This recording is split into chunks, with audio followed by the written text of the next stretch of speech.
Voilà, bien-aimés dans les Seigneurs, nous bénissons le Seigneur qui a permis que nous puissions encore nous retrouver aujourd'hui dans le cadre de notre programme. Comme vous le savez, tous ces temps-ci, nous sommes notre programme a été un peu bouleversé à cause de tout ce que nous sommes en train de vivre ici en RDC. C'est pourquoi nous nous retrouvons chaque fois pour passer des moments dans la présence du Seigneur dans le programme spécial Losako.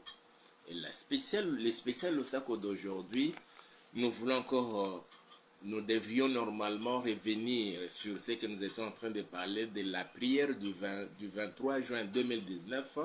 Mais aujourd'hui, comme hier, le Seigneur nous pousse encore, selon son esprit, à passer encore des moments dans la présence du Seigneur. Et aujourd'hui, nous voulons nous exhorter sur un petit thème que nous avons intitulé « La voix de nos larmes ». La voix de nos larmes. Et nous allons comprendre que nos larmes, chaque fois que tu pleures ma soeur, chaque fois que tu pleures mon frère, chaque fois que papa, il t'arrive de pleurer, chaque fois que maman, il vous arrive de pleurer, les larmes qui sortent de vos yeux, dues à une certaine situation, à cause de la tristesse, à cause de l'angoisse, à cause des douleurs dans les cœurs, peut-être à cause du décès de quelqu'un de très cher dans votre vie. Donc ces larmes-là parlent. Et des fois, le Seigneur agit dans nos vies à partir de la voix de larmes de chacun. Et les larmes des Congolais ont beaucoup pleuré, ont beaucoup parlé, et le Seigneur en a marre. Il a décidé maintenant de manifester sa puissance et intervenir en faveur des Congolais que nous sommes, que vous êtes. Permettez que je vous dise toutes les fois que les sorciers vous font pleurer, toutes les fois que les satanistes vous font pleurer, toutes les fois que les agents du diable nous font pleurer et que les larmes coulent à nos yeux, il y a une voix qui se fait entendre. C'est exactement comme quand Caïn a tué son frère Abel. Pour lui, il a cru que c'était un bon débarras. Le Seigneur qui a porté son regard favorable sur Abel et sur son offrande, ça n'est fini maintenant. Nous allons voir à qui il va encore apporter son regard favorable. Cette fois-ci, comme je suis resté seul, c'est-à-dire que ce sera sur moi. Mais il ne s'était jamais rendu compte que le sang que je viens de faire couler parle. Et cette voix-là du sang de mon frère Abel s'est fait entendre jusqu'au ciel, là où l'Éternel est assis sur son trône. Il en est de même, mes frères et sœurs. Monsieur Kagame est le président de la République du Rwanda. Et tous ceux qui sont derrière lui, ils ont fait couler les larmes des Congolais, ne sachant pas que ces larmes-là parlent. Et nous sommes arrivés au temps où le Seigneur en a marre et a décidé de mettre un terme à cela. Parce qu'il est celui qui, quand les larmes coulent dans les yeux de quelqu'un, les larmes venant du cœur, du profondeur du cœur de quelqu'un, il vient aussi pour mettre un terme à cela, pour ne pas permettre à l'ennemi d'avoir l'avantage sur son peuple et surtout sur tous ceux qui lui appartiennent. Je veux lire un texte là pour que nous puissions comprendre bien cela. Qu'est-ce que le Seigneur dit? On dit ceci. Donnez-moi quelques secondes. Dans Apocalypse chapitre 21, au verset 3 et 4 et 5.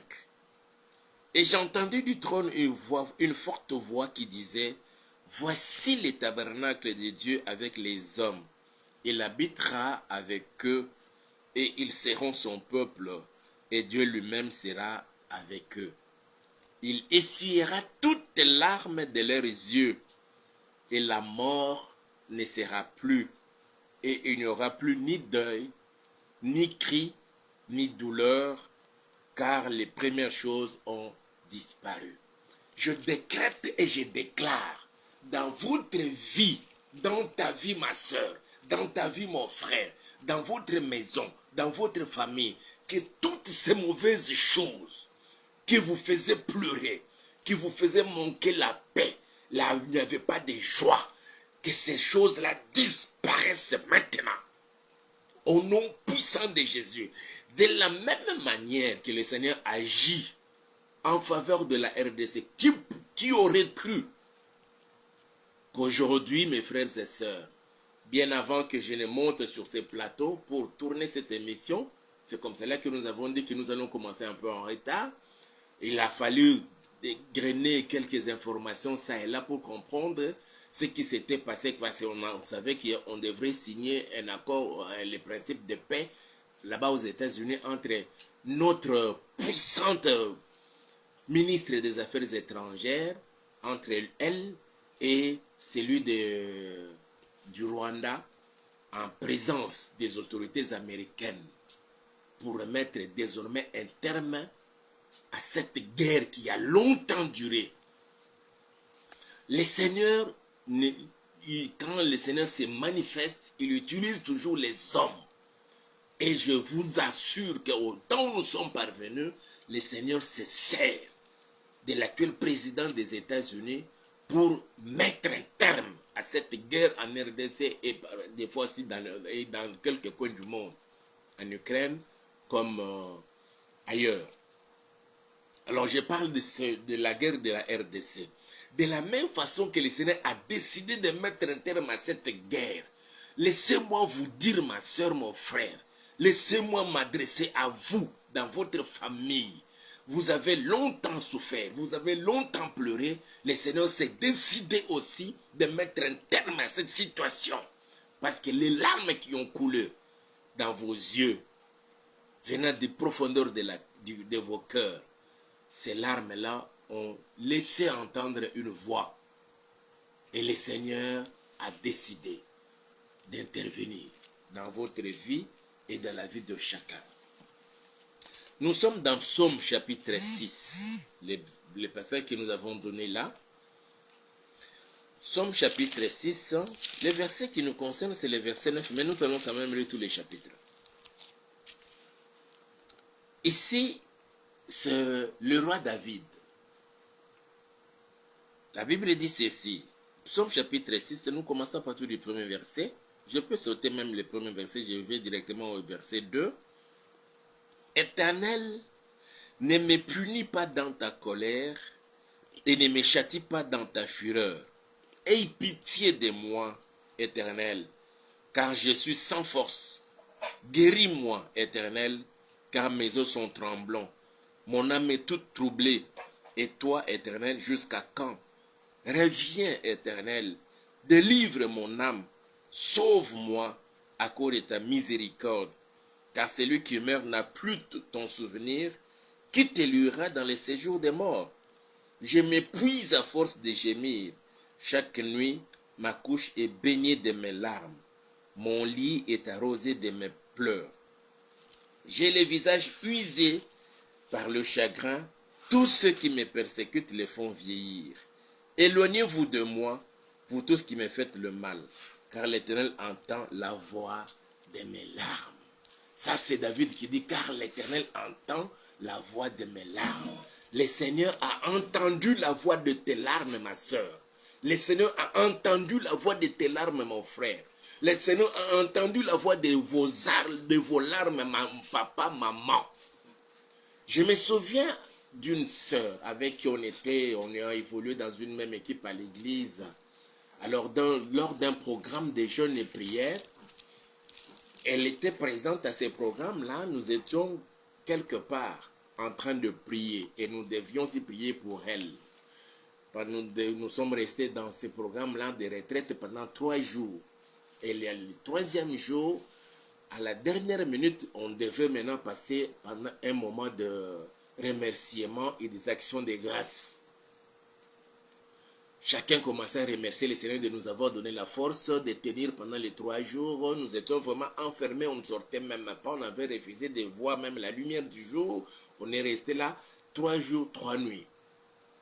Alors, à la fin, quand on commençait à remercier le Seigneur, j'ai entendu cette sœur-là qui était toute en larmes. Elle pleurait dans ce moment d'action de grâce. Elle a remercié le Seigneur, mais avec les larmes. Mais cette fois-là, ce n'était pas les larmes de chagrin, ce n'était pas les larmes de tristesse, ce n'était pas les larmes de douleur, mais du moins c'était les larmes de réconfort. Parce qu'elle a constaté qu'elle s'est retrouvée dans une famille spirituelle qui l'ont soutenue dans les prières. Elle disait que ses frères et sœurs ont accepté que les démons qui me combattent puissent aussi les combattre. J'ai trouvé au Seigneur en eux cet amour. Merci Seigneur. Mais dans sa prière pour remercier le Seigneur, elle ne cessait de le dire. Quand j'ai parlé devant les gens, on me voyait tout joyeux, j'avais un visage jovial et tout. Mais quand j'ai retourné à la maison, à cause de tout ce que j'endure, à cause de tout ce que je vivais, mon oreiller était rempli de mes larmes.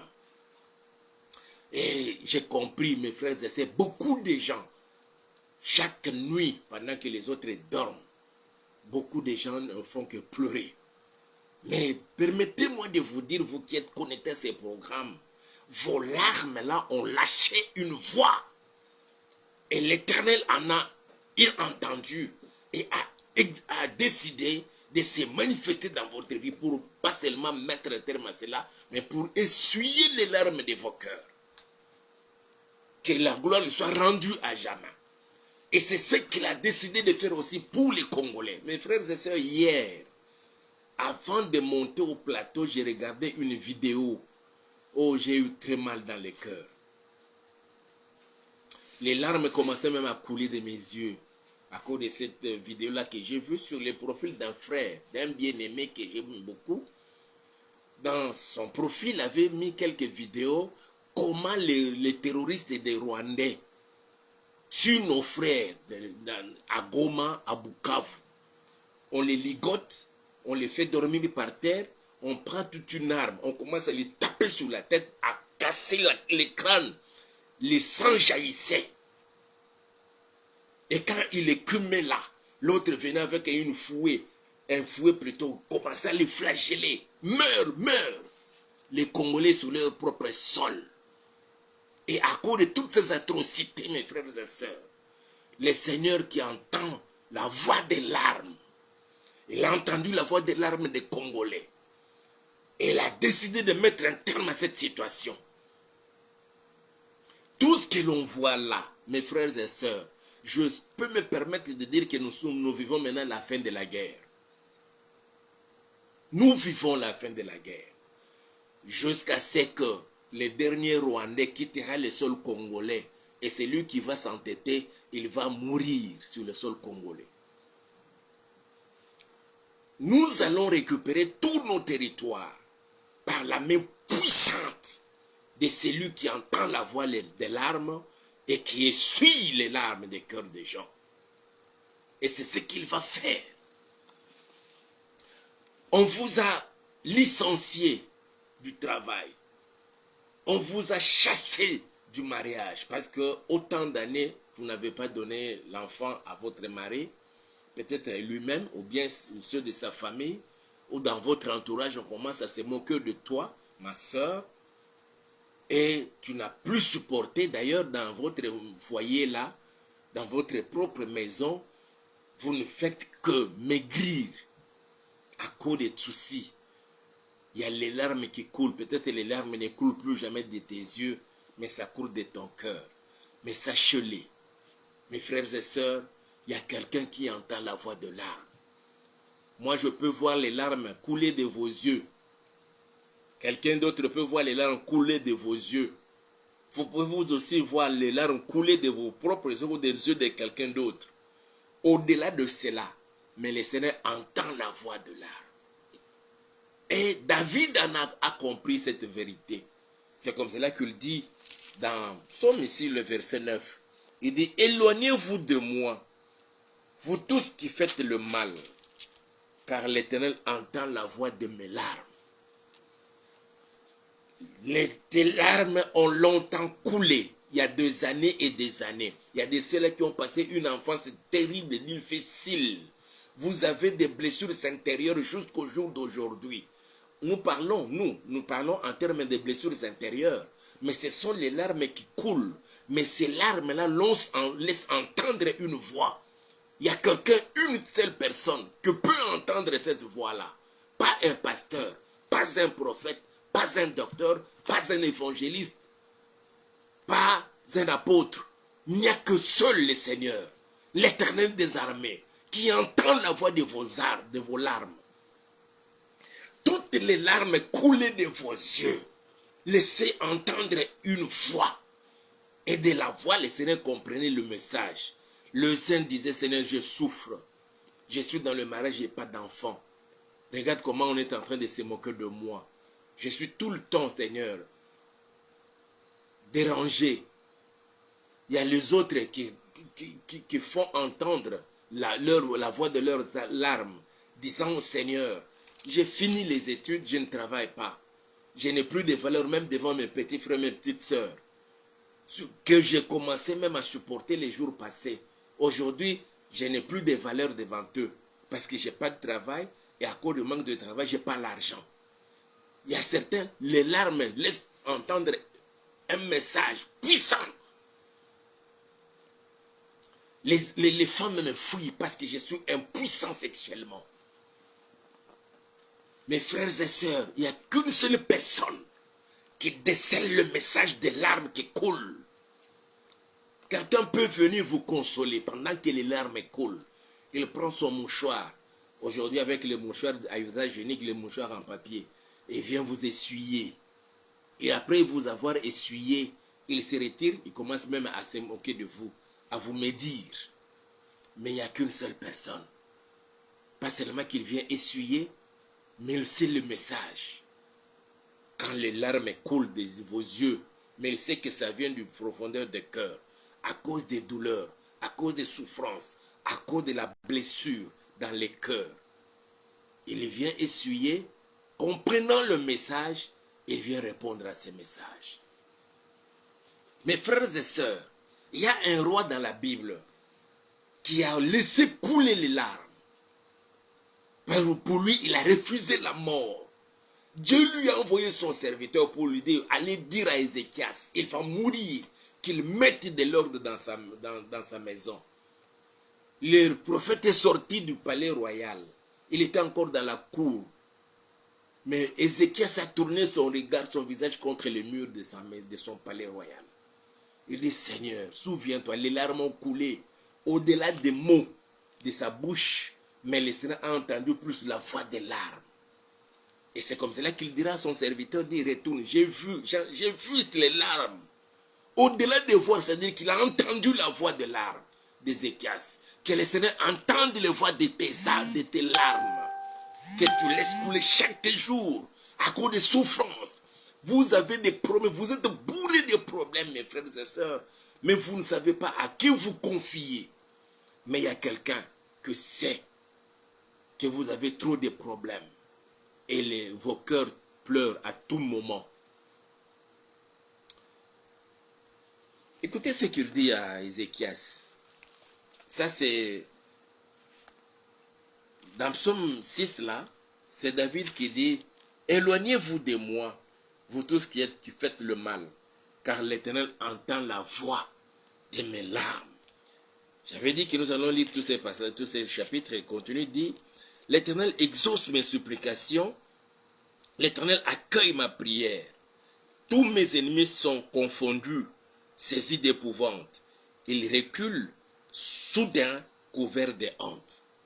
Parce que le Seigneur en a décidé ainsi. Le Seigneur, il dit, il exauce mes supplications, il accueille ma prière. Au-delà d'accueillir la prière et d'exaucer les supplications, c'est plus la voix des larmes de David. Si David, le roi, a fait couler les larmes, a forcé toi et moi, mes frères et sœurs. 2 Rois, chapitre 20. Nous allons lire juste le verset 5. Et ici, on nous parle de l'histoire d'Ézéchias. devant une situation difficile de la mort.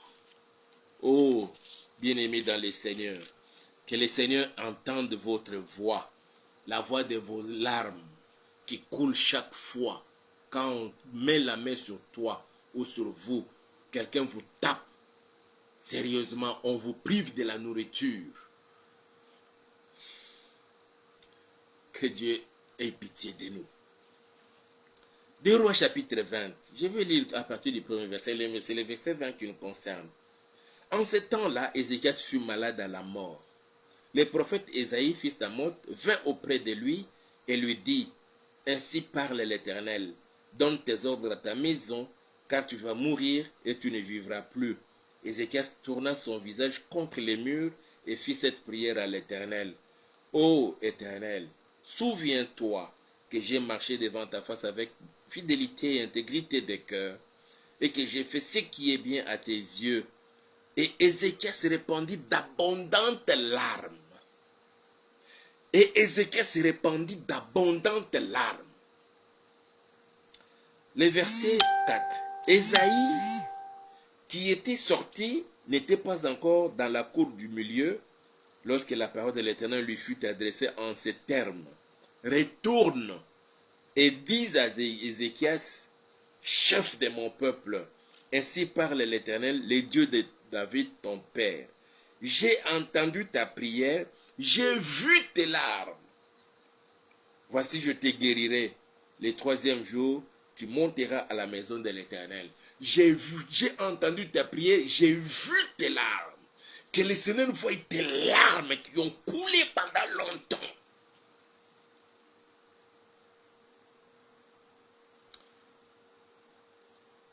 Oui, que le Seigneur voie les larmes qui ont coulé pendant longtemps de tes yeux en provenance du cœur.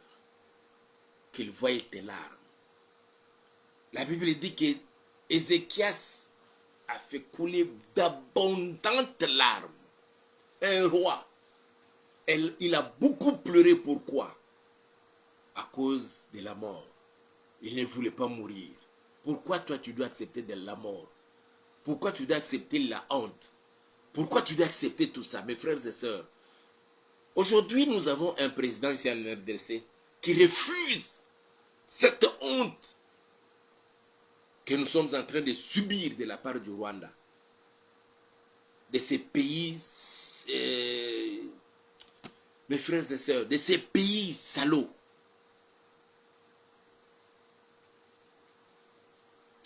Ces pays voyous, à la tête desquels il y a ces messieurs sanguinaires. Et c'est comme cela que il s'est retourné vers l'Éternel. Le dimanche 23 juin 2019, il a fait monter une prière. Pas seulement pour lui, mais pour tout le peuple congolais, pour toute la République démocratique du Congo. Aujourd'hui, nous sommes au temps où le Seigneur a décidé, après avoir entendu la voix des larmes, de venir maintenant pour essuyer les larmes des Congolais. Essuyer tes larmes à toi.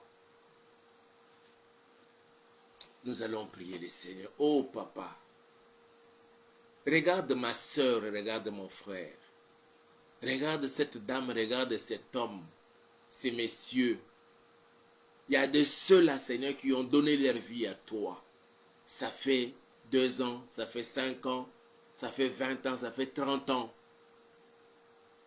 C'est vrai qu'ils peuvent broncher, mais ils sont toujours là, à tes pieds, observant les programmes tels qu'établis dans leurs assemblées locales, dans leurs ministères, dans leurs communautés.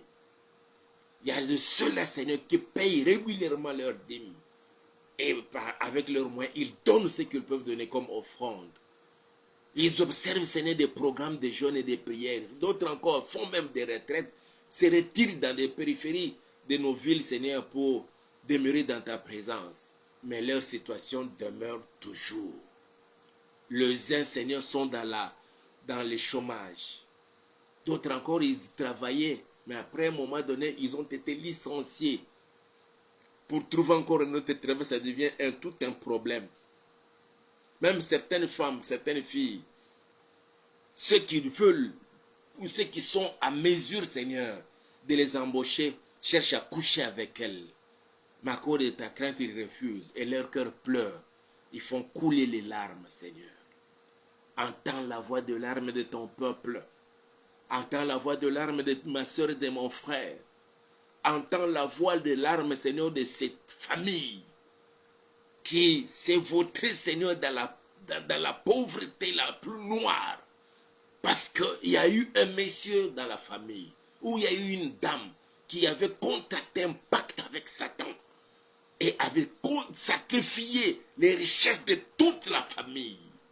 Oh papa, exauce la prière de ton serviteur. Au-delà de ma prière, Seigneur, entends la voix de larmes de chacun, de ma soeur et de mon frère. Élève-toi, papa, que chacun dise comme David a dit, éloignez-vous de moi, vous qui faites le mal. Je sais seulement, l'Éternel entend la voix de mes larmes. Entends la voix de larmes de ma soeur et de mon frère. Exauce, Seigneur, la voix de larmes, papa. Des fois, avec nos larmes, nos mots à nous, Seigneur, nous ne savons pas exactement comment t'exprimer les douleurs que nous ressentons. Il y a d'autres, Seigneur, qui souffrent même des crises, Seigneur, d'estomac. Et d'autres, la crise d'estomac les a amenés jusqu'à, Seigneur, à faire des crises de tension. D'autres encore, des crises cardiaques. Père, toi qui entends la voix de larmes, tu vois les larmes qui coulent dans les cœurs de ma soeur, de mon frère. Tu vois les larmes du cœur qui coulent dans leurs yeux. Oh Dieu Tout-Puissant, les dieux de mes pères, les dieux d'Abraham, d'Isaac, d'Israël, les dieux de Thiel Osborne, les dieux d'Aïdi Nabala. Mon Dieu, je te prie, Père, d'exaucer la prière de tes serviteurs, de tes enfants, de ton peuple. La voix des larmes. Entends la voix de larmes de chacun, Seigneur. D'autres se sont recroquevillés, Seigneur, dans leur chambre à coucher, dans leur lieu de service. Ils n'ont plus le courage de paraître devant les gens, parler avec des autres, tout simplement parce qu'ils sont tellement diminués. Ils sont honteux, confus. Chaque fois qu'ils peuvent parler avec toi, laisse tomber. Tu n'as même pas d'enfant, une femme stérile, un homme impuissant. Est-ce que toi, on peut t'appeler comme homme? Père, ils vivent dans ces situations-là, avec un cœur qui fait couler les larmes. Toi qui entends la voix de larmes, oh Yahweh, toi qui entends la voix de larmes, entends la voix de larmes qui coule des yeux de ma soeur et de mon frère, de cette famille, dans cette maison, même de tes serviteurs, qui te servent, qui te cherchent nuit et jour, mais rien ne marche dans leur ministère. Oh, exauce la prière. Exauce, Seigneur, la prière des larmes qui coulent des yeux de tes enfants, de ton peuple, de tes serviteurs et servantes. Oui, Père éternel, comme tu l'as fait avec Ézéchias, tu as envoyé ton serviteur retourner auprès d'Ézéchias, lui dire qu'il ne va plus mourir. Que cela soit ainsi dans nos vies aujourd'hui, dans la vie de ma soeur et de mon frère, dans la vie des Congolais de la RDC. Protège-nous, Seigneur notre Dieu. Que le sang des Congolais qui a coulé, au-delà du sang, les larmes de plusieurs, Seigneur. Certains sont restés seuls dans la famille. Tout le monde décapité par les terroristes rwandais. Seigneur notre Père, d'autres encore pour se venger, ils sont allés, Seigneur, se faire recruter dans l'armée. Mais ils ne servent pas vraiment avec un cœur, mais plutôt avec l'esprit de vengeance. Mais tu vois et tu entends la voix de larmes qui coule de leur cœur au Père. Ils osent la prière. L'heure est arrivée, Seigneur, que cette fois-ci, avec la signature au Dieu de ces principes de paix, entre la ministre notre ministre des Affaires étrangères et celui du Rwanda, en présence des autorités américaines, que ce soit ta main, Seigneur, qui accompagne cet acte pour qu'elle désormais, pas seulement dans la partie est de la RDC, mais sur toute l'étendue de la RDC, qu'il règne la paix et que le peuple congolais vive, Seigneur, en toute quiétude. Qu'on ne parle plus de Kuluna, qu'on ne parle plus de Mobondo, qu'on ne parle plus de conflits ethniques, oh Dieu, sur toute l'étendue de la RDC. Exauce la prière. Que une nouvelle ère commence, papa. Je le déclare. Dans la vie de ma soeur, dans la vie de mon frère, dans la vie de cette famille, dans la vie de la République démocratique du Congo, en commençant par le premier d'entre les Congolais, le président de la République, dans notre armée, dans notre police, dans nos services d'intelligence, les services de renseignement au Père, renseignement militaire comme civil au Seigneur, que tous ceux qui se retrouvent, Seigneur, dans nos institutions, que tout celui qui soit de mèche avec l'ennemi pour déstabiliser notre pays, pour déstabiliser nos institutions, qu'il soit mis hors d'état de nuire. Au nom puissant de Jésus, protège nos bien-aimés, les volontaires pour la défense de la patrie, les Wazalendo. Seigneur, ils ont laissé couler beaucoup de larmes dans leur cœur. Souffrant, Seigneur, de voir comment les Rwandais voulaient s'accaparer de nos terres. Ils ont décidé, Seigneur, de combattre pour la République. Certains ont donné de leur vie. D'autres, en ce moment, les larmes coulent. Seigneur, entends la voix de larmes des Congolais. Que la paix revienne et règne de manière durable. Au nom puissant de Jésus. Et que le développement commence en RDC avec des répercussions dans d'autres pays du monde. Qu'il en soit ainsi. Merci parce que tu exauces la prière et tu agis au-delà même de ce que nous te demandons. Au nom puissant de Jésus, que le Dieu qui entend la voix de l'âme te bénisse, ma soeur, te bénisse, mon frère. Et qu'il bénisse votre maison, qu'il bénisse votre famille, qu'il bénisse vos affaires et tous vos projets. Au nom puissant de Jésus, que les malades soient guéris. Et nous disons Amen. Que le Seigneur vous bénisse. Le vôtre pasteur Hippolyte. Écrivez-nous, nous avons notre numéro est là. C'est un numéro aussi WhatsApp. C'est aussi un numéro Orange Money. Nous avons besoin de vos soutiens. Vous êtes bénis. Merci beaucoup, notre bien-aimée Rose Olofio. Vraiment que mon Dieu vous bénisse. Là où vous êtes. Qu'il vous comble de ses grâces. Je bénis mon frère Samy qui a décidé, qui a promis de nous envoyer un micro nous permettant de faire nos émissions. En tout cas, que Dieu vous bénisse. On se retrouve le lundi à 23h, heure de Kinshasa. Si une possibilité se présente, peut-être nous pourrons encore demain passer une émission. Sinon, on se retrouve le lundi à 23h. Allez, ciao.